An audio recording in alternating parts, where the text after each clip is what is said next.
Christ est notre rédemption. La Bible utilise plusieurs paroles pour nous parler du salut que Christ a accompli. Et comme je vous disais la dernière fois, chacun de ces mots ou de ces termes que la Bible emploie sont très importants à comprendre si nous voulons saisir qu'est-ce que c'est la bonne nouvelle de l'Évangile, parce que derrière ces mots ou ces concepts théologiques, en réalité, il y a la vérité de l'Évangile. C'est ce que nous avions dit la dernière fois que nous avons fait cette étude. Mais avant ça, qui a fait l'étude que j'ai envoyée? Vous pouvez lever la main, ceux qui l'ont fait? Ok. Bon, la grande majorité de vous l'ont fait. Je vais essayer de faire ça à chaque fois que nous allons faire cette étude. D'accord? Pour voir si. Alors, c'est pas. On fait pas. On fait pas ce. Je ne donne pas ce travail à faire juste pour faire une interrogation. C'est juste pour que vous saisissiez un peu mieux la vérité et que pendant l'étude, vous puissiez comprendre mieux. Maintenant, est-ce que vous vous souvenez des paroles importantes que nous allons voir à partir de ce soir? Qui se souvient de ces termes ou de ces mots que la Bible emploie, que nous avons dit derrière ces mots, il y a l'Évangile? Quelqu'un se souvient de ces mots? Rédemption, adoption, expiation, justification, propitiation, très bien. Vous voyez tous ces mots qui finissent par Sion et qui paraissent très longs et qu'on se dit mais qu'est-ce que ça veut dire ce mot? Parce qu'il faut dire la vérité les frères. Bon, ce soir c'est une étude, hein, donc je me sens assez libre, sentez-vous aussi assez libre d'interagir avec moi. Donc il faut dire la vérité, ce ne sont pas des mots qu'on utilise tous les jours. Qui utilise propitiation dans une conversation? Ou rédemption? Ah, l'Antonio disait que lui il utilise. N'est-ce pas? On n'utilise pas ces mots. Pourtant, quand on lit notre Bible chaque jour, si vous êtes des chrétiens et que vous lisez votre Bible chaque jour, vous allez vous trouver souvent avec ces mots. Parce que ces mots, en réalité, nous révèlent la gloire de l'Évangile. Maintenant, aucune de ces paroles ou images ne résume à elle seule toute la vérité au sujet de l'Évangile. Mais chacune d'entre elles est un thème important et elles nous amèneront dans divers contextes. Alors pourquoi c'est important ce que je vais vous dire maintenant? Essaye de... Ouais, voilà, cette image. Chacun de ces mots, il faut les comprendre dans leur contexte. C'est-à-dire, qu'est-ce qu'ils veulent dire? Et quand la Bible emploie ce mot, à quoi je dois penser? Par exemple, le mot justification est un terme juridique. Donc, quand on passe à la justification, si c'est un terme juridique, la justification s'emploie dans une cour de justice. D'accord? Et c'est comme ça que nous devons comprendre la vérité que Dieu veut nous transmettre au sujet de la justification. Ça se passe dans une cour de justice. La purification, non, je me suis trompé. Oui, la purification, ou le pardon des péchés, l'expiation, tous ces mots, propitiation, c'est un terme c'est des termes qui sont employés dans le contexte du temple. Ça nous parle des sacrifices, des rituels qui se faisaient dans le temple pour la purification des péchés. Donc, propitiation, tous ces mots doivent être compris dans le contexte du temple, d'un truc rituel dans le temple. Ok. Réconciliation, à quoi ça nous fait penser? Au pardon. Mais quand on se réconcilie, c'est plus dans une famille. Réconciliation et adoption, le cadre, c'est dans le sein d'une famille. OK? Et il nous reste encore un. Rédemption. Qu'est-ce que c'est la rédemption? On va le voir ce soir. C'est le rachat. Et c'est un terme qui nous parle de transaction commerciale. Donc, quand on parle, ce qu'on doit avoir en tête, c'est les affaires ou un marché. Un marché où les transactions se font. Je prends, j'achète quelque chose, je paye, je repars avec cette chose. D'accord? OK? Donc, tous ces mots sont employés dans un contexte qu'il nous faut comprendre. OK. Ce soir, nous allons parler de la rédemption qui est un des mots qui est utilisé pour nous parler d'une transaction commerciale. Donc, il nous faut l'imaginer dans un marché. Et la Bible utilise plusieurs paroles qui sont rattachées à la rédemption. C'est racheter, qui veut dire rédemption, rançon, la rançon, nous allons voir qu'est-ce que c'est, et la rédemption. Change, Juan. Ok, la rédemption dans les Écritures. Maintenant, qu'est-ce qu'est la rédemption et qu'est-ce que ce mot veut dire à votre avis? Je voudrais que 2 personnes répondent à cette question. Qu'est-ce que veut dire le mot rédemption? Juan, il dit rachat. Toi aussi, rachat, ok. Alors, le mot rédemption est un mot latin en réalité. C'est même pas du grec, c'est du latin. Qui est un mot composé de 2 mots. Ré et émer. Par exemple, quand je vous dis répéter, qu'est-ce que je suis en train de vous dire? Vous avez dit quelque chose et répéter, quand on voit le ré devant, ça veut dire à nouveau. D'accord? Le refaire. Et émer, ça veut dire acheter. Donc le mot rédemption veut dire être racheté à nouveau. Ou reacheté. Exactement. Être reacheté. Et c'est reacheter quelqu'un, c'est l'acheter de nouveau après qu'il ait été vendu et amené comme esclave. Parce que le mot rédemption était particulièrement employé dans un marché aux esclaves.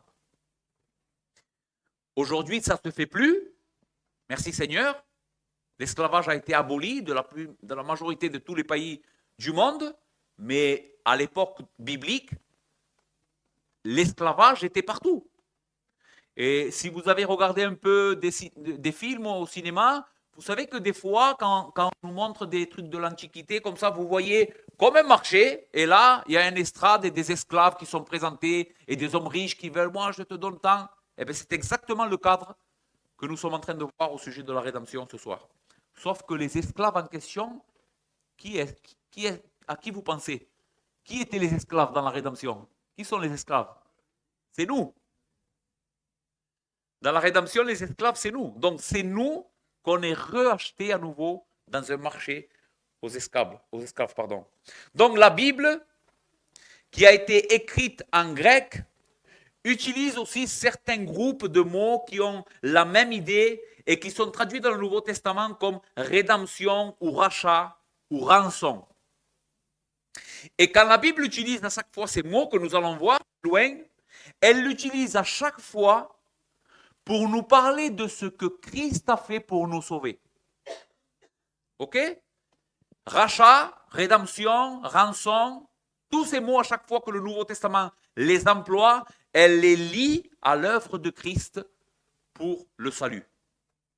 Est-ce que ça va? Ok, on continue alors. Donc la rédemption est quelque chose que Dieu a aussi révélé à son peuple de l'Ancien Testament. Ça veut dire que ce n'est pas une doctrine qui apparaît tout d'un coup dans le Nouveau Testament avec les apôtres et Christ.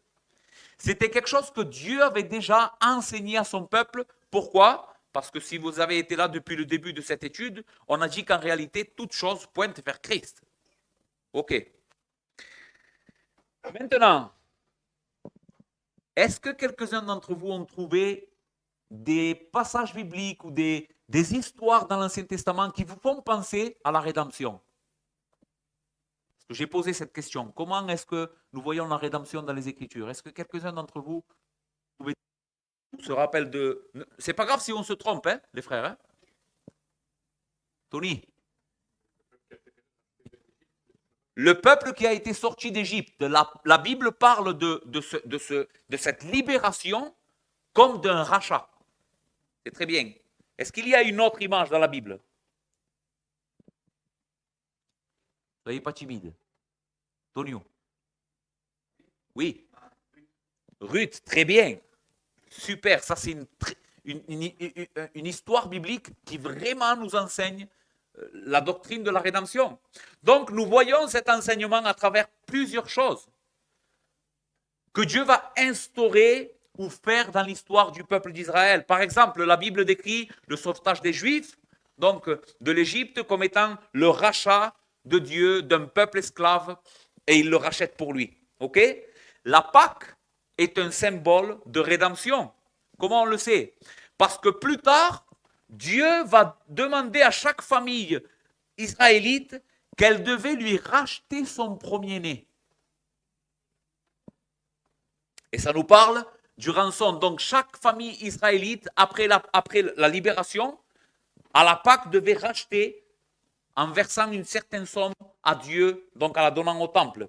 Il y a aussi l'histoire de Ruth et Boaz, qui est une histoire extraordinaire. Je vous invite à lire ce livre, où nous voyons une femme qui va être, que son mari va mourir, et elle va être toute seule. Et Dieu avait donné comme loi à son peuple que le plus proche parent pouvait racheter les possessions de cette famille, parce qu'à cette époque, être une femme sans mari, c'était la ruine. D'accord?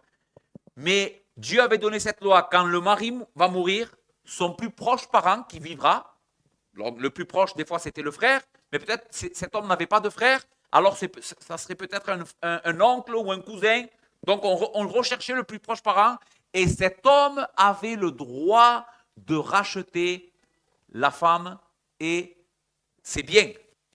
C'est ce que nous voyons dans l'histoire de Noémie, Ruth et Boaz.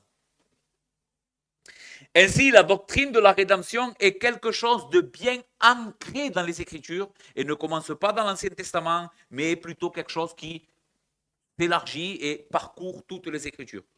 Maintenant, pour qu'il y ait une vraie rédemption biblique, il faut qu'il y ait au moins trois choses. Passe à Juan.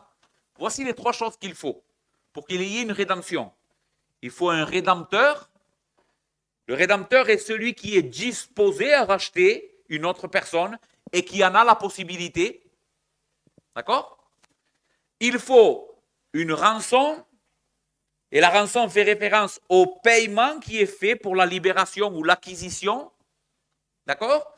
Et il faut, ou comme résultat de tout ça, il y a la rédemption. Et la rédemption, dans la Bible, quand vous voyez ce mot, la rédemption, elle fait référence à la libération ou à la liberté que ce rachat nous a donné. C'est plus quelque chose que nous avons que quelque chose que Christ fait. Parce qu'un rédempteur a été disposé à payer la rançon, nous avons la liberté, nous avons la rédemption. OK? Donc, dans les Écritures, Christ est le rédempteur qui rachète la rédemption, la liberté, pour son peuple au travers du don de sa propre vie comme rançon. C'est ce que nous allons essayer de voir à partir de maintenant. Christ, le Rédempteur et la rançon. Nous allons voir rapidement une chose très importante, frères et sœurs et amis, c'est que Christ non simplement est présenté dans les Écritures comme le Rédempteur, celui qui est disposé à venir nous racheter, mais aussi il est présenté comme la rançon. Comprenez? Christ dans la Bible n'est pas simplement celui qui est disposé à, mais il est aussi la monnaie, d'une certaine manière, qui est donnée pour le rachat. En Matthieu, chapitre 20, verset 28, Jésus dira, c'est ainsi que le Fils de l'homme est venu non pour être servi, mais pour servir et donner sa vie comme la rançon de plusieurs. Ici, la parole rançon vient du grec loutron, qui littéralement veut dire le prix pour un rachat ou une rançon. C'est pour ça que notre Bible en français l'a traduit, le Fils de l'homme est venu pour être la rançon de plusieurs. C'est parce que ce mot peut être traduit littéralement comme rançon. Mais il fait référence, comme je vous disais, au paiement pour un esclave ou un captif. Le deuxième sens de ce mot est une rançon qui est donnée pour la vie d'un autre. Pour la liberté de notre, pour le sortir de la misère qui a été causée à cause de ses fautes. Parce que qu'est-ce qui nous a mis dans la misère, les frères? Notre propre péché. Et la rançon en question, elle est donnée par Christ pour nous sortir. Ici, que nous dit notre texte au sujet de la nature de la rançon? qui a été versé. Quel est le prix dans notre texte? Ou le versement qui a été fait? Lisez le texte et que quelqu'un me réponde. Qu'est-ce que c'est la rançon? Sa propre vie. Vous le voyez? Ce n'est pas quelque chose qu'il a donné, c'est sa propre vie. Donc il est le Rédempteur, mais il est aussi la rançon. Quelqu'un peut lire le texte de 1 Timothée chapitre 2, versets 5 à 6? Vous savez pourquoi je vais le lire? Parce que quand vous le lisez, ça ne s'entend pas sur la caméra. Ok. Il est écrit, car il y a un seul Dieu et aussi un seul médiateur entre Dieu et les hommes, Jésus-Christ homme, qui s'est donné lui-même en rançon pour tous. Ici, la parole rançon est traduite d'un autre mot grec qui a la même famille de ce premier mot, lutron, dans Matthieu. Ici, il vient de la même famille, c'est antilutron. Et il fait référence au prix payé en échange de la liberté d'un autre. Donc,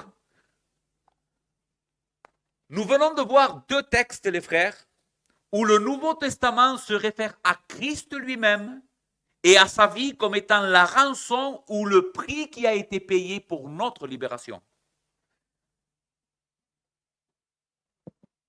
Donc, comme je vous disais, la vie de Christ n'est pas simplement la rançon qui a été donnée, mais Christ aussi est le Seigneur, on pourrait dire l'homme riche, l'homme qui peut, parce qu'il fallait pouvoir.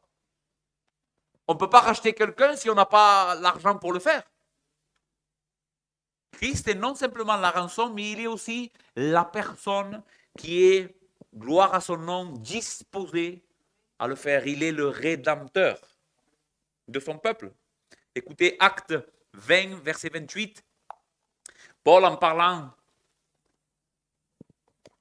aux anciens d'Éphèse, dira, prenez donc garde à vous-même et à tout le troupeau sur lequel le Saint-Esprit vous a établi évêque pour paître l'Église du Seigneur. C'est l'Église du Seigneur qu'il s'est acquise par son propre sang. Le mot Seigneur ici, je l'ai mis en grec à côté parce que c'est important, c'est kurios. Donc l'Église est une propriété du Seigneur. C'est ce que veut dire la parole, il se l'est acquise. Si j'acquéris quelque chose, ça appartient à qui? C'est à moi, d'accord? Donc c'est l'Église du Seigneur, c'est sa propriété, parce qu'il se l'est acquise, il l'a réservée pour soi comme sa propriété personnelle. Et le prix qui a été versé pour que cette Église soit la sienne, c'est sa propre vie ou son sang. Maintenant, une chose très importante dans ce passage, c'est pour ça que je vous ai mis le mot à côté de Seigneur, kurios. Qui est celui qui a versé son sang dans le texte? Et c'est Jésus. Mais comment il est appelé dans notre passage? Le Seigneur. Le Seigneur est une forte référence. Le fait que le texte dit ici, nous savons que c'est Christ qui a versé son sang. Mais le texte appelle, Paul appelle le Seigneur à qui l'Église appartient, ou Jésus le Seigneur. Et c'est une forte référence à la divinité de Christ. À un tel point que certaines Bibles comme la mienne, qui est la Bible nouvelle édition de Genève, traduisent le mot Seigneur ici, kurios, comme Dieu. Celui qui a versé son sang n'est rien de moins que le Dieu fait chair, Jésus-Christ. Le sang qui a été versé pour notre rédemption, pour que cette Église appartienne à Christ. Pas ce mur, hein? Je ne parle pas de ces murs ici. Ces murs, ils vont rester. Ces murs, peut-être demain, ils vont être détruits. Je parle de vous. Pour que cette Église soit Christ, ce qu'il a dû verser, c'est son propre sang, c'est sa propre vie. C'est ce que nous dira Pierre dans 1 Pierre chapitre 1, versets 18 à 19, sachant que ce n'est pas par des choses périssables, par de l'argent ou de l'or que vous avez été rachetés, ici c'est un de la famille des mêmes mots que nous sommes en train de voir, de la vaine manière de vivre que vous aviez hérité de vos pères, mais par le sang précieux de Christ, comme d'un agneau sans défaut et sans tache. Précieux ici veut dire grand prix, une chose digne d'honneur, une chose très honorable, une chose sainte.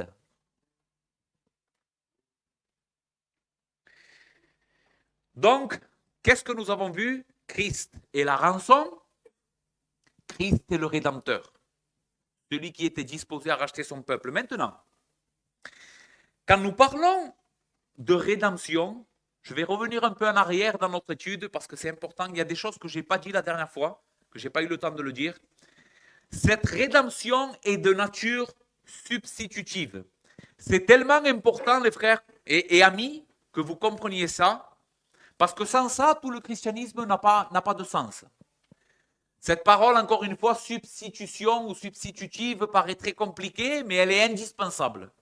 Ok, la rédemption est de nature substitutive. Luc 1, verset 68. Écoutez ce que l'ange dira en parlant de la naissance de Christ. Béni soit le Seigneur, le Dieu d'Israël, de ce qu'il a visité et racheté qui? Qui est-ce qui a été racheté? Le monde? Mais dans le texte, le peuple de Dieu.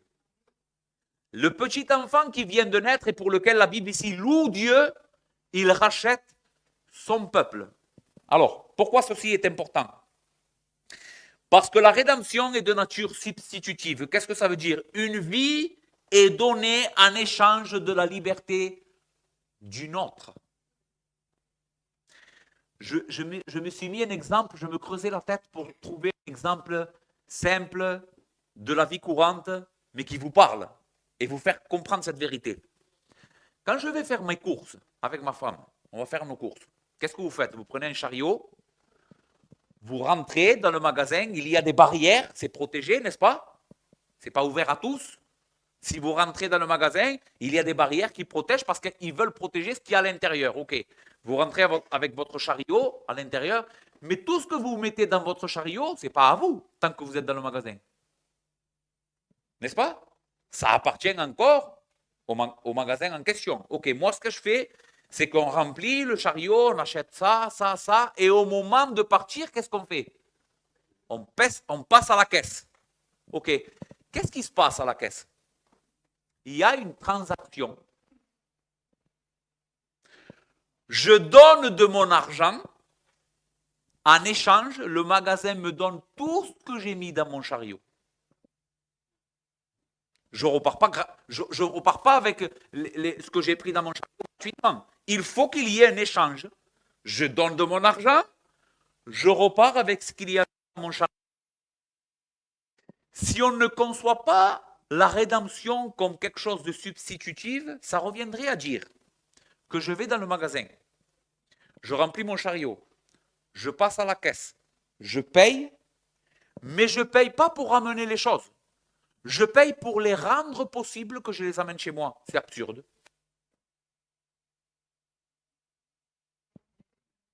Si je paye, je libère. Si je paye, je repars avec chez moi. C'est à moi.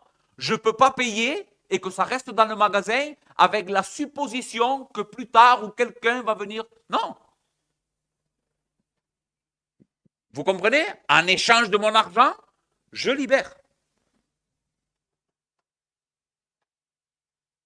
Et c'est ce que je n'ai pas eu le temps de vous enseigner la dernière fois avec particulièrement deux mots que la Bible emploie pour parler de l'œuvre de la rédemption. Et ces deux mots sont super méga importants pour comprendre sa nature substitutive. En grec, encore une fois, ces deux mots sont... Essaye de changer, je ne sais pas si je l'ai mis celui-là. Ok. Anti et hyper. Anti et hyper sont des mots très importants dans la Bible pour comprendre cela. Par exemple, dans Matthieu 10, verset 45, il est écrit « Car le Fils de l'homme est venu non pour être servi, mais pour servir et donner sa vie comme la rançon de... » Et le mot ici « de », dans le texte original, c'est « anti » beaucoup. Maintenant, qu'est-ce que veut dire ce mot « anti » ? C'est une proposition qui veut dire pour, au lieu de cela, à la place de quelque chose. Je sais que ça paraît encore un peu compliqué, mais laissez-moi vous traduire être lu si nous appliquons cette idée de la substitution. Le Fils de l'homme est venu non pour être servi, mais pour servir et donner sa vie comme la rançon pour beaucoup, au lieu de beaucoup, à la place de beaucoup. Vous voyez l'idée? Quelle est l'idée derrière ce anti? C'est que la rançon qui a été versée n'a pas été versée à hasard pour faire possible, mais elle a lieu comme un échange. Pour eux, à la place d'eux. Ça va? Ok, un autre exemple et l'autre mot qui est aussi très important.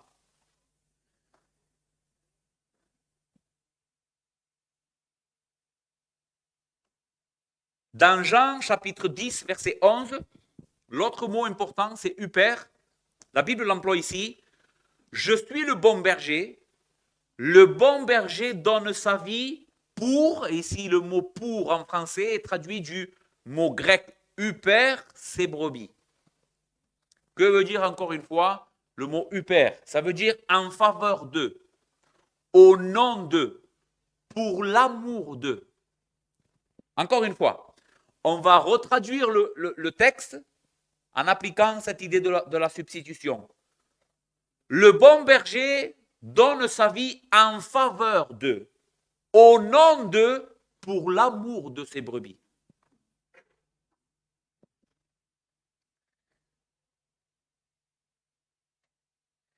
Ici, c'est le même mot si on parlerait grec qu'on pourrait utiliser. Qu'est-ce qu'on fait quand on donne procuration, par exemple, pour aller voter? Imaginons, c'est jour de vote et je ne peux pas aller voter. Je vais aller voir Eltony, je vais lui faire un papier, je vais lui dire, je vais te faire procuration pour que tu ailles voter à mon nom. Ça veut dire que le jour du vote, Tony va se présenter, pourtant ce n'est pas moi, mais il fait ça à mon nom. Il fait ça comme un substitut de Joséito. Il ne fait pas ça pour le monde entier. N'est-ce pas?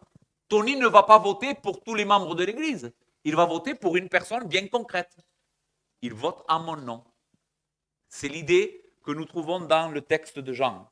Et ce n'est pas simplement ce seul texte. Écoutez, 2 Corinthiens 5, 21. Il l'a fait devenir péché pour huper nous. Jésus est devenu péché pour nous. Galates 3, 13. Il est devenu malédiction, huper, pour nous. Les personnes pour lesquelles Christ a payé la liberté sont le peuple qu'il est venu sauver en le représentant de manière légale et substitutive. Et qui est ce peuple? Comment le reconnaître? Qui sont ceux pour qui Christ est venu les représenter? Ce n'est pas écrit sur le front, hein? Je vois aucun front ici où il y a écrit chrétien. Comment on fait pour les connaître alors? Eh bien, ce sont ceux qui ont placé leur foi en Christ comme l'évidence qui font partie de ces brebis. Ne perds pas ça, s'il te plaît. Comment reconnaître tous ceux que Christ est venu représenter substitutivement? Ce sont ceux qui mettent leur foi en Christ. Et regardez tous ces passages.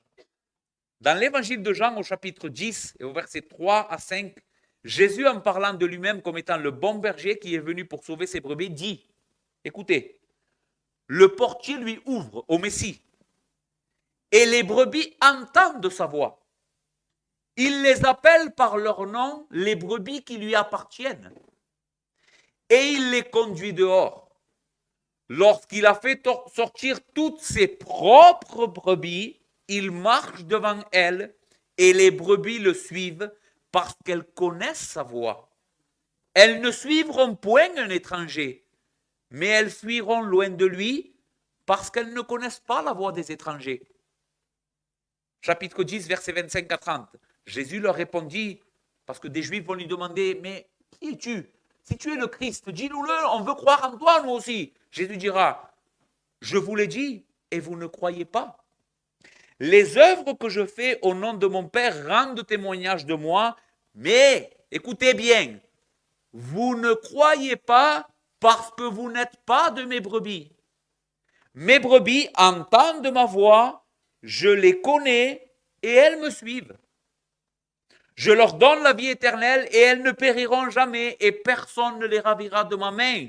Mon Père qui me les a donnés est plus grand que tous et personne ne peut les ravir de la main de mon Père. Moi et le Père, nous sommes un. Ok. Laisse le texte, Juan. Selon Jésus, au verset 26, pourquoi les Juifs qui demandent à Jésus, si tu es le Christ, dis-nous-le, ne croient pas en lui? Pourquoi? Regardez le passage et dites-moi pourquoi Jésus dit que ces hommes ne croient pas en lui. Parce qu'ils ne sont pas de ses brebis. Voici la réponse du Dieu fait homme. Pourquoi des personnes ne croient pas en lui? Parce qu'ils ne sont pas ses brebis. Selon Jésus au verset 27, qui sont ceux qui sont capables d'entendre sa voix, de le suivre, qui fait une référence claire à la foi? Qui sont ceux au verset 27 qui sont capables d'écouter la voix de Christ et de le suivre? Des brebis. En gros, la foi en Christ, écoutez, la foi en Christ, ma confiance que je mets en lui publiquement, mon identification à lui devant le monde entier témoigne que je suis un de ceux que Christ est venu racheter de manière substitutive. Ça ne s'écrit pas sur le front, ça s'écrit sur le cœur.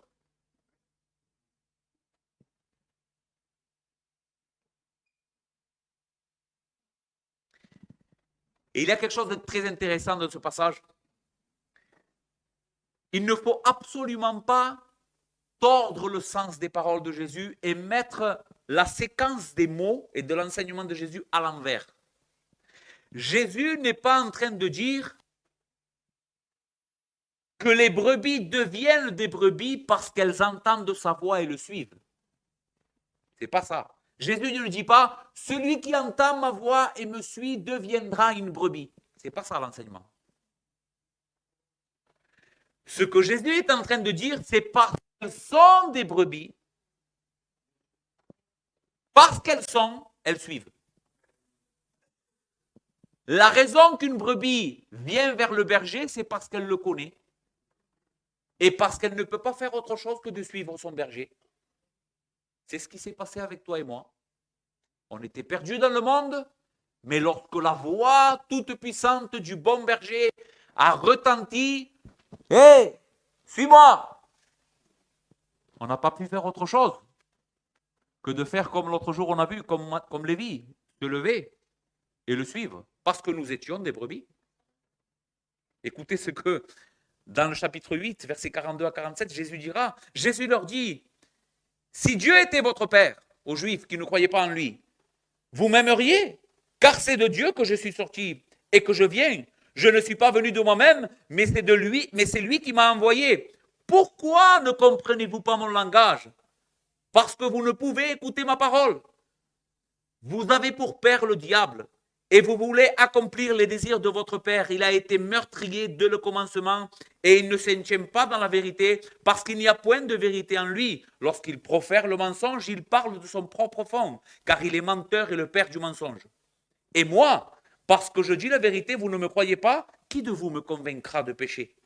Si je dis la vérité, pourquoi ne me croyez pas? Écoutez, le dernier verset est extraordinaire, c'est une dynamite. Celui qui est de Dieu écoute les paroles de Dieu. Vous n'écoutez pas parce que vous n'êtes pas de Dieu.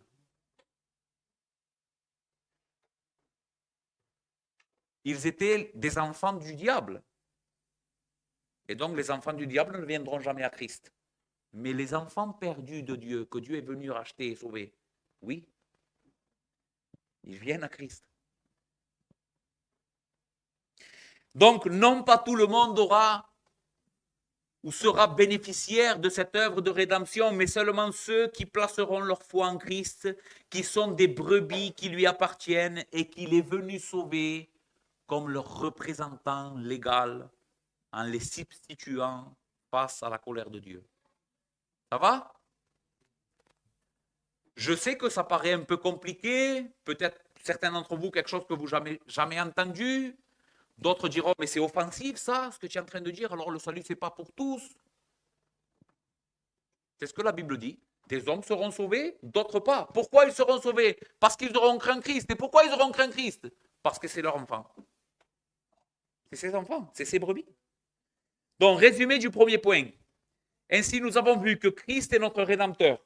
Par conséquent, nous sommes sa propriété et la rançon payée pour nous acquérir n'est rien de moins que sa propre vie qui est d'une infinie dignité et valeur. Il est le Fils éternel de Dieu. Cette rédemption est de nature substitutive, ce qui veut dire que c'est Christ qui est venu représenter un groupe bien défini de personnes et par le moyen de cette rédemption, de ce rachat, il ne laisse pas la marchandise dans le magasin, il l'emporte avec lui. Maintenant, je ne sais pas combien ça fait de temps, 35, ça va, j'ai le temps. C'est un enseignement, ce soir, vous me laissez terminer. Et où est-ce pour essayer? Ok. Maintenant, des questions viennent à notre esprit. Après avoir entendu ce que nous venons de voir, de quoi Christ nous a rachetés? Ok, nous avons été rachetés de manière substitutive, c'est bien, mais de quoi j'avais besoin d'être racheté?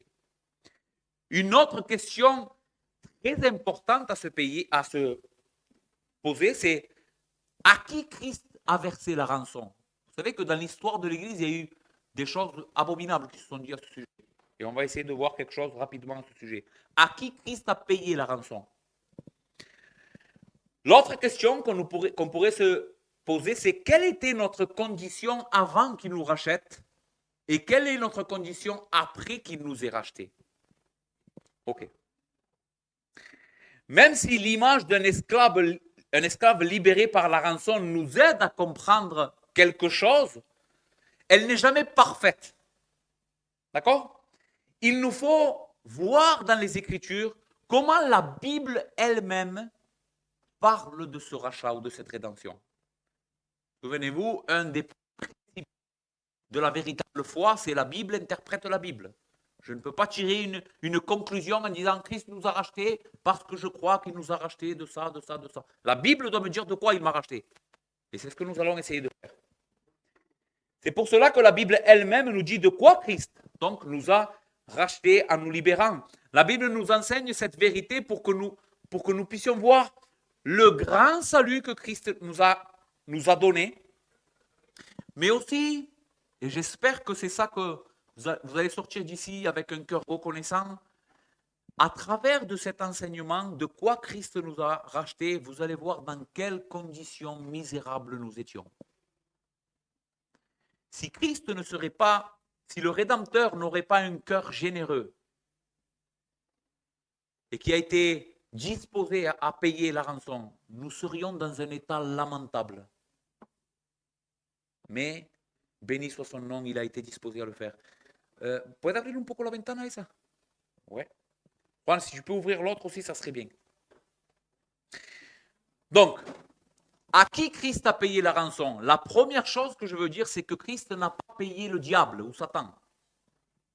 Ce n'est pas à lui que Jésus a payé. Et il y a des hommes de Dieu dans l'Antiquité qui ont pensé ça. Mais c'est faux.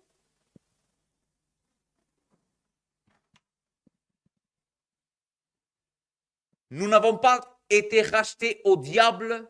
Notre Seigneur n'a rien payé à Satan. C'est plus, à un moment donné, quand on va venir le prendre dans le jardin, il va dire, voici l'heure des ténèbres. Et en parlant du diable, il va dire, il n'y a rien en lui qui soit en moi. Il n'y a rien à voir entre moi et lui. C'est ce que Jésus dira. Christ nous a rachetés de toutes les conséquences de nos péchés, qui nous plaçaient sous la sainte colère de Dieu. C'est de ça que Christ nous a rachetés. Mais aussi, la chute dans le péché nous a placés sous la domination du royaume des ténèbres et donc sous la domination de Satan. Ça, c'est vrai. Christ nous a rachetés de la colère de Dieu, Mais à cause de la chute, l'homme maintenant est esclave du diable. Et sous la domination des puissances des ténèbres, du mensonge. Mais Jésus est venu nous racheter de la conséquence de notre péché et ainsi nous libérer de cette tyrannie, de cette influence, de ce travail de Satan qu'il faisait en chacun de nous et qui nous tenait sous le péché. C'est de ça que Jésus est venu nous libérer. Pas en payant le diable, mais en nous libérant des conséquences de nos péchés. Et à qui nous devions quelque chose à cause de nos péchés? À Dieu. La rédemption est une rançon qui est payée à Dieu. Et je dis ici Dieu, je ne dis pas Dieu le Père, ou Dieu le Fils, ou Dieu le Saint-Esprit. Là, il y a le grand mystère. C'est que Dieu s'est substitué lui-même pour se payer lui-même. Eh oui. Ok. Il a préféré, lui, payer notre malédiction plutôt que nous la portions nous-mêmes. C'est incroyable. C'est ce qui m'amène à mon premier point au sujet de quoi Christ nous a rachetés. La Bible dit, dans Galates 3,10, « Car tous ceux qui s'attachent aux œuvres de la loi sont sous la malédiction. Car il est écrit, maudit est quiconque n'observe pas tout ce qui est écrit dans le livre de la loi et ne le met pas en pratique. » Verset 13, écoutez, Christ nous a rachetés de la malédiction de la loi, étant devenu malédiction pour nous, car il est écrit, maudit est quiconque est pendu au bois. Ce texte clairement nous dit de quoi Christ nous a rachetés. Il nous a rachetés de la malédiction. Frères et sœurs et amis ici présents, c'est quelque chose que j'ai déjà beaucoup prêché, enseigné dans notre Église, mais je crois que c'est la base de l'Évangile, donc il faut tout le temps le répéter. L'homme doit vivre pour la gloire de Dieu et obéir à sa loi. Que tu sois chrétien ou pas, que tu sois né dans une famille chrétienne ou pas, que tu crois que Christ c'est le Seigneur ou pas, tu dois obéir à Dieu et vivre pour sa gloire. Si tu ne le fais pas, tu vas être condamné à l'enfer. C'est toute cette alliance, c'est toute cette clause que l'humanité a été créée. Maintenant, quels sont les commandements que l'homme doit garder? Même ceux qui ne veulent pas les garder, ils doivent le garder. Écoutez ce que Jésus dira dans Matthieu 22, verset 36. Maître, un homme dira, Maître, quel est le plus grand commandement de la loi? Jésus lui répondit, tu aimeras le Seigneur ton Dieu de tout ton cœur, de toute ton âme et de toute ta pensée. C'est le premier et le plus grand commandement. Et voici le second qui lui est semblable. Tu aimeras ton prochain comme toi-même. Voici ce que nous devons absolument, tous les êtres humains dans la planète devraient s'efforcer chaque jour de garder de manière parfaite. Aimer Dieu de tout son cœur, de toute sa force, de toute sa pensée, et nous aimer les uns les autres comme si je m'aimerais moi-même. Si on ne fait pas ça, regardez ce que dit Galates 3,10, maudit.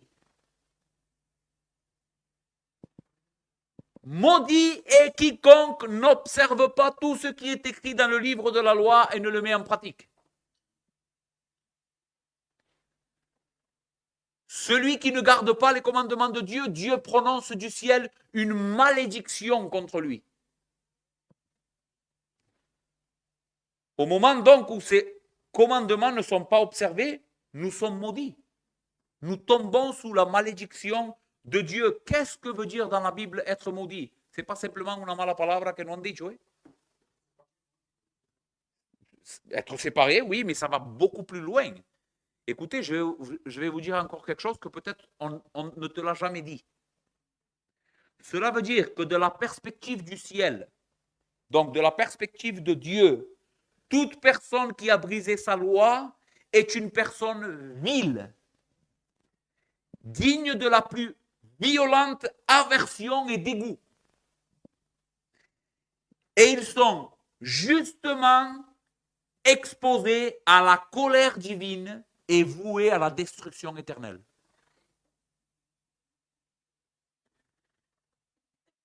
Je n'ai pas le temps de vous lire le passage, mais à un moment donné, Dieu va sortir son peuple d'Égypte, il va les mener, et avant de les faire rentrer dans la terre promise, il va diviser son peuple en deux.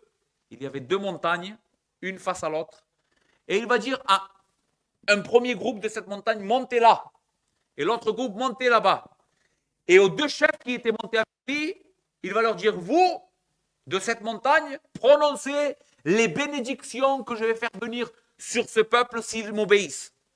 Et vous, de l'autre côté de la montagne, prononcez les malédictions que je vais faire venir sur ce peuple s'ils me désobéissent. Et si vous lisez les malédictions, vous devenez tout blanc.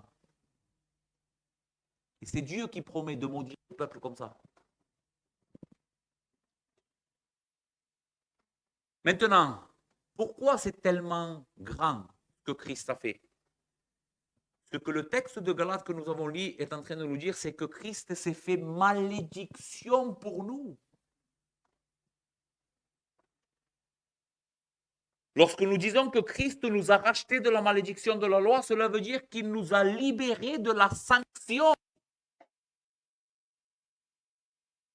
À cause de notre transgression, le ciel nous a regardés et nous a dit maudit.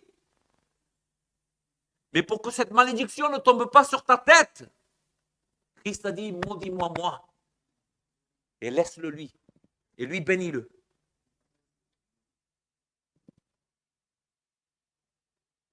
Abandon, déchaînement de colère, désapprobation, tourment éternel. Voici ce que représente la coupe que Christ a bu. Il a été abandonné, maltraité. Le ciel ne l'approuvait plus. Pourtant, il est saint, lui. Mais il a été fait malédiction pour nous, Père, en ton nom.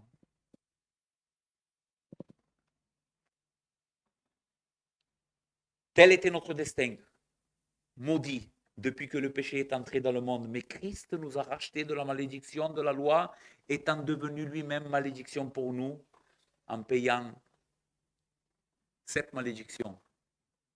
Ainsi, la première liberté que Christ nous a acquise est que la malédiction qui pesait sur notre tête a été enlevée une fois pour toutes. Moi de toi, je dis amen à ça. Il y avait une grande malédiction de Dieu qui pesait sur toi, mais Christ l'a pris et il a racheté et il t'a libéré de la malédiction. Plus de malédiction. Deuxièmement, Christ nous a libérés de l'exigence de la loi. Et ici, encore une fois, vous voyez, je parlais avec les frères tout à l'heure, vous voyez comme à chaque fois, les choses pour lesquelles Christ nous a libérés, ça a quelque chose à voir avec la loi et le péché. Je sais que c'est des concepts théologiques importants, peut-être difficiles à saisir, mais c'est important, les frères, c'est une étude biblique et c'est important que vous compreniez ça. Christ nous a libérés des exigences de la loi. La deuxième chose que la Bible dit que Christ nous a rachetés, c'est de l'exigence de la loi. C'est-à-dire la loi, comme je vous disais tout à l'heure, elle exigeait de nous quelque chose, mais cette fois-ci pour être béni. Or, la loi ne procède pas de la foi, mais elle dit, celui qui mettra ces choses en pratique vivra par elles. Donc il y avait deux choses par rapport à notre relation avec la loi. Si on désobéit, qu'est-ce qui se passe? Maudit. Si on obéit à la loi de Dieu, qu'est-ce qui se passe? Béni. C'est ce que dit notre passage. La loi exigeait de nous une parfaite obéissance pour que nous puissions obtenir une justice qui nous donnerait accès à Dieu, à la gloire de Dieu, à la vie éternelle, à la félicité, à la joie, au bonheur. Tout ça dépendait de notre obéissance au commandement de Dieu. En d'autres mots, la loi demande une parfaite obéissance pour notre justification. Nous le verrons dans une autre étude, ça, pour être déclaré juste devant Dieu. Ainsi, tel était dans lequel nous avons été créés. Nous avons été créés sous une loi qui nous promettait la vie éternelle et la gloire du ciel si nous obéissons, mais la malédiction, la condamnation, le châtiment si nous devenions des transgresseurs. Et nous sommes tous devenus des transgresseurs. Maintenant, si tu serais Adam et Ève avant le péché, peut-être que ce que je viens de dire serait une bonne nouvelle pour toi. Peut-être. Pourquoi? Parce que tu serais placé dans une alliance où ton obéissance pourrait te conduire au ciel, hypothétiquement. Et ton désobéissance t'entraînerait dans l'enfer. Sauf que depuis que nos parents sont tombés dans le péché, qu'est-ce que nous avons dit quand nous avons vu la doctrine du péché, Carmé? Vous vous souvenez qu'on a vu la doctrine du péché? Qu'est-ce que nous avons enseigné? Qu'est-ce que nous a enseigné cette doctrine? Oui.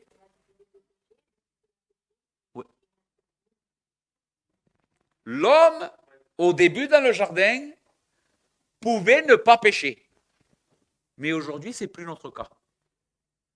Nous, on est nés, non simplement le premier jour où tu es né, sans commettre aucun péché, tu as été déclaré coupable par le ciel, maudit. Pourquoi? Parce que la culpabilité de nos premiers parents nous est transmise.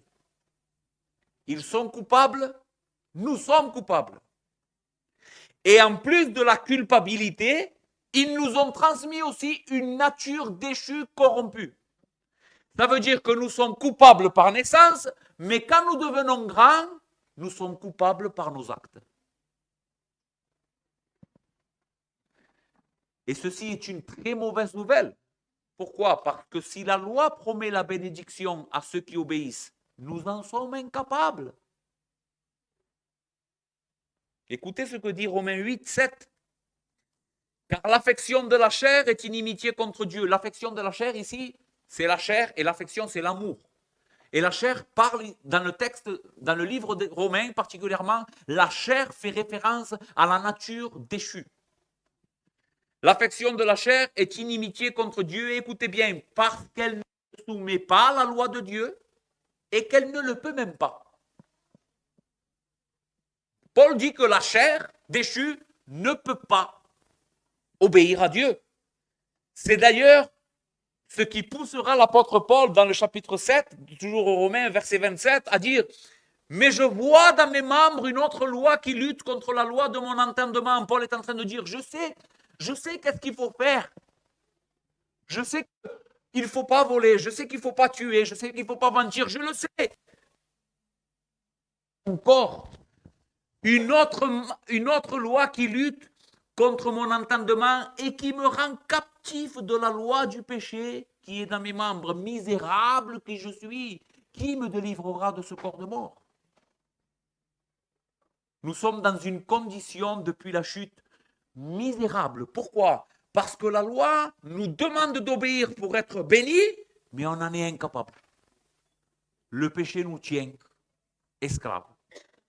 Et on ne peut pas faire autre chose, même quand on sait qu'il ne faut pas mentir à ma femme. La nature du péché est tellement forte qu'elle incline tout le temps mon cœur vers le péché. Même quand je fais le bien, il y a un mal derrière. Je fais le bien, pas gratuit, pas pour la gloire de Dieu. Je fais le bien parce que peut-être ça va me donner quelque chose de bon pour moi. Et ça peut être considéré comme un péché. Donc la Bible nous enseigne que d'une certaine manière, nous sommes esclaves des exigences de la loi parce que nous sommes incapables de les remplir. Et cela nous place dans une condition misérable attendant la condamnation. Mais Christ, les frères, nous a rachetés de la loi quand il est venu dans un corps semblable au nôtre, écoute bien, pour obéir à ta place. La loi exige obéir parfaitement pour la bénédiction. On ne peut pas obéir. On en est incapable. Christ, le Fils éternel de Dieu, a pris un corps comme le tien. Il est venu sur cette terre. Et il a été ton substitut face à l'obéissance. Il a vécu l'obéissance que tu ne peux pas vivre. Écoute. C'est pas moi qui le dis, les frères. C'est la bonne nouvelle de l'évangile. Galates 4:4. Mais lorsque les temps ont été accomplis, Dieu a envoyé son Fils, né d'une femme, né sous la loi. Pourquoi faire? Afin qu'il rachète ceux qui étaient sous la loi. Vous voyez? Incarnation, et il nous a racheté des conditions de la loi. Matthieu 3:15. Ce texte, maintenant, vous allez peut-être mieux le comprendre. Jésus lui répondit au moment où il va se présenter devant Jean le Baptiste pour être baptisé. Jean le Baptiste ne veut pas le baptiser. Il sait que c'est le Messie. Toi, va lui dire je baptise, tu viens à moi pour être baptisé, c'est moi qui ai besoin d'être baptisé pour toi. Mais écoutez ce que Jésus dira. Laisse faire maintenant, car il est convenable que nous accomplissions ainsi tout ce qui est juste, et Jean ne lui résista plus. Jésus a accompli ce que la justice demandait. Romains 5, 19.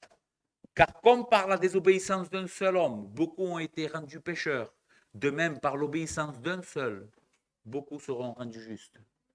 Les frères, le prix versé pour la libération des exigences de la loi, afin d'être bénis, a été la vie parfaite d'obéissance de Christ à toute la loi de Dieu à ta place.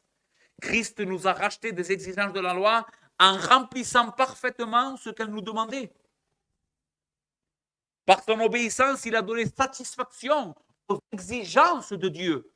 Aime-moi de tout ton cœur, de toutes tes forces, de toute ton âme et ton prochain comme toi-même. Christ l'a fait pour toi. Tu n'as pas besoin de le faire. Cela ne veut pas dire que tu ne peux pécher maintenant. Mais tu comprends de quelle misère il t'a sorti? C'est la grâce. Il te donne quelque chose que tu ne mérites pas, pour lequel tu n'as pas travaillé. Il a travaillé à ta place.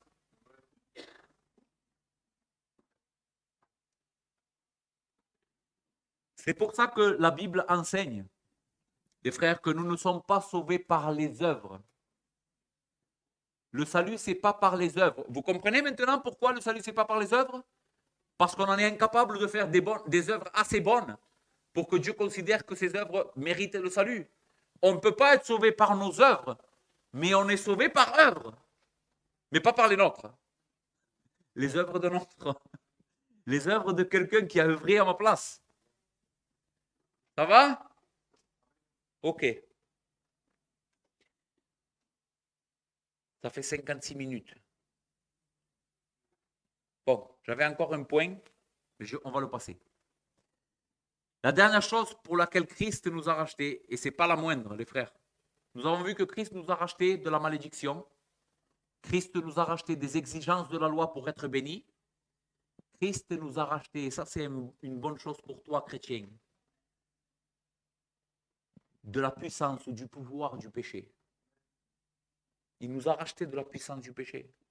C'est-à-dire que Christ a fait quelque chose, et je ne peux pas le dire parce que je n'ai pas le temps. Christ a fait quelque chose qui nous a dégagé de la puissance du péché. Le péché, nous avons dit tout à l'heure, nous tenait asservis. Mais Christ nous a libérés et a brisé la puissance du péché. On n'est plus esclave du péché. Maintenant, comment il l'a fait? Qu'enseigne la Bible? Comment je peux être libéré de la puissance du péché? Il faut mourir. Pour être libéré de la puissance du péché, il me manquerait du temps pour l'expliquer, que cette puissance lui est donnée par la loi. C'est la loi qui donne la puissance au péché. C'est-à-dire que pour être libéré du péché, il faudrait que je sois libéré de la loi. Mais écoutez ce que Paul dira. Je ne sais pas si je l'ai mis celui-là. A ver, pasa Juan. Otro más para arriba. Ahí. Écoutez ce que Paul dit ici. Que dirons-nous donc? La loi est-elle péché? Est-ce que la loi de Dieu c'est un péché? Non. Mais écoutez, hein, loin de là. Mais je n'ai connu le péché que par la loi. Si la loi de Dieu n'est pas péché, mais Paul nous dit, comment est-ce que je sais qu'est-ce que c'est le péché? Par la loi. Car je n'aurais pas connu la convoitise si la loi ne dit, tu ne convoiteras point. Et le péché, saisissant l'occasion, produisit en moi par le commandement qui est bon, toutes sortes de convoitises. Car sans la loi, le péché est mort. S'il n'y aurait pas la bonne loi de Dieu, le péché serait mort, il n'existerait pas. Ainsi, le commandement qui conduit à la vie se trouva pour moi conduire à la mort, car le péché, saisissant l'occasion, me séduisit et par le commandement et par lui me fit mourir. La loi est donc sainte et le commandement est saint, juste et bon. Ce qui est bon A-t-il donc été pour moi une occasion de mort? Loin de là. Mais c'est le péché, afin qu'il se manifeste comme péché, en me donnant la mort par ce qui est bon, et que par là, et que par le commandement, il devient condamnable au plus haut point. Vous voyez dans ce passage, je sais que c'est compliqué les frères, que vous êtes fatigués, mais c'est très important à saisir cette vérité. La puissance du péché lui vient par la loi. La question que nous sommes en train d'essayer de répondre, c'est comment être libéré de cette puissance du péché en mourant. C'est la seule manière d'être dégagé de cette alliance qu'on a avec la loi. Celui qui meurt est dégagé de la loi. Maintenant, soit c'est toi qui meurs, mais si tu meurs dans la condition de pécheur, sans Christ, où tu vas en enfer, toi un autre meurt à ta place. Et dans l'union avec sa mort et sa résurrection, le lien avec la loi a été brisé.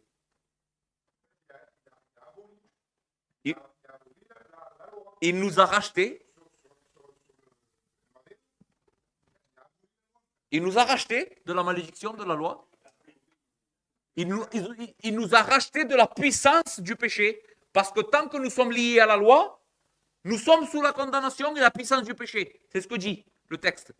Mais pour être dégagé de la loi, il faut qu'on meure. Et si on meurt, toi et moi, on est condamnés. Donc un autre a dû mourir à notre place pour briser ce lien, pour que nous appartenions à un autre, à celui qui est ressuscité des morts, Christ. Et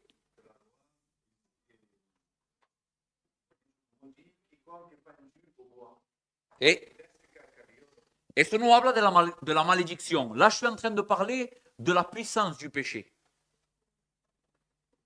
Et pourquoi c'est important? Parce que tu n'es plus obligé d'obéir au péché. Si c'est vrai ce qu'on est en train de dire, si Christ nous a rachetés de la malédiction et de la puissance du péché, tu n'es plus obligé d'obéir au péché. Quand tu obéis au péché, c'est par ignorance. Parce qu'à ce moment-là, tu manques de foi. Tu ne mets pas ta foi en Christ. C'est pour ça que tu obéis encore au péché. Mais pas parce que le péché est... Si tu es en Christ, bien sûr. Si tu es en Christ, tu peux dire non. J'ai plus rien à voir avec toi, moi. Je suis mort.